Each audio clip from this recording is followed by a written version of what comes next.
Good morning, my brothers and sisters. Welcome to season number 9. This is the 9th book of the New Testament that we've been walking through 7 minutes a day. This is written as a little bit of a blog, but really the meat of it is a podcast. So welcome to episode 1 of season 9.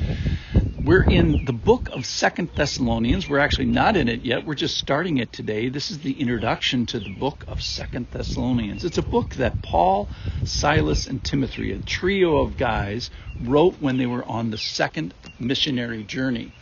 And they were as far away from home as they were ever going to get. They were writing from Corinth, and they were writing back up the Macedonian or the Greek peninsula up to a church in a city called Thessalonica. Now, they had all been there. Paul got chased out by some violence in the town, and they put Paul on a boat and said, get to Athens, and he did, and later he's gone to Corinth. And the second missionary journey wasn't just a wandering. They actually spent 18 months in one place, that is in Corinth, and that's where the second book, and the first book for that matter, was written. It's about 51 AD, and the church that they're writing to is from a church in Thessalonica. Now, the church is still a baby church. And how do we know that? Well, you know how when there's a toddler and they say, or an infant, they say, oh, my baby's 2 months old. They don't give you the time in years. And then they say, now my baby's 6 months old. And around 18 months, and certainly by 24 months, but nobody in the world says, I have a 38-month or a 47-month-old child here. Eventually, the time period goes from being months to years. My point is that this church is still in the months category. So the things that Paul is praising them for, you got to sort of say, wow, that's really amazing for such a young church. And the thing is, he does kind of do some correction on. It's like, well, of course, they're just an infant little church. It's long enough that they've been around to have some ongoing real persecutions and real afflictions. They also have a little bit of false teaching in their amidst their congregation. So he's going to correct some of that. But basically, the tone of this letter is one of encouragement, and one of gratitude, and one of pride, and just a little bit of correction. So a lot of the same themes from 1 Thessalonians are in the book of 2 Thessalonians. Let me read it for us now. I'm going to read 4 verses. This is from 2 Thessalonians chapter 1, verse 1 through 4. Paul, Silvanus, and Timothy, to the church of Thessalonians, in God our Father and the Lord Jesus Christ. Grace to you and peace from God our Father and the Lord Jesus Christ. We ought always to give thanks to God for you, brothers, as is right, because your faith is growing abundantly, and the love of every one of you for one another is increasing. Therefore, we ourselves boast about you in the churches of God for your steadfastness and faith in all your persecutions and in the afflictions that you are enduring. So right away, we start with a tone of thanksgiving. Let's talk about prayer for a second. Prayer is just conversation or a content, thoughts directed towards something, and the something is the someone of God. So it's not just sort of general direction, it's a specific direction. Prayer is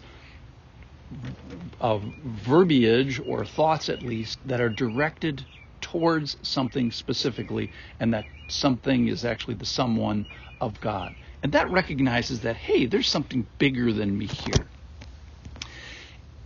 This is a theme that he has done already in the book of 1 Thessalonians, which was written a few months before this, where he is giving thanks to God for the Thessalonians. And what I want to emphasize today, or what hit me today, was the regular of this. He again says this today, is that he's always giving thanks. And that was a theme also from chapter 1 as well, when he says he's constantly mentioning you in our prayers and remembering you before God. So the teaching point we had before was lowering the bar. You don't have to pray for anything too complicated. Just do it with some regularity, and that's what he's emphasizing here, is we're lowering the bar, mentioning people before God, but raising the frequency. So think about this as a scale. So 1 is a scale is like, hey, I'm planning on mentioning you, and I haven't really done it yet. I'm thinking about it. Let's call that a scale on the scale of 0. Or I mentioned you 1 time. We're going to give that a number 1. Or I mentioned you twice. We're going to give that a 2 on the scale.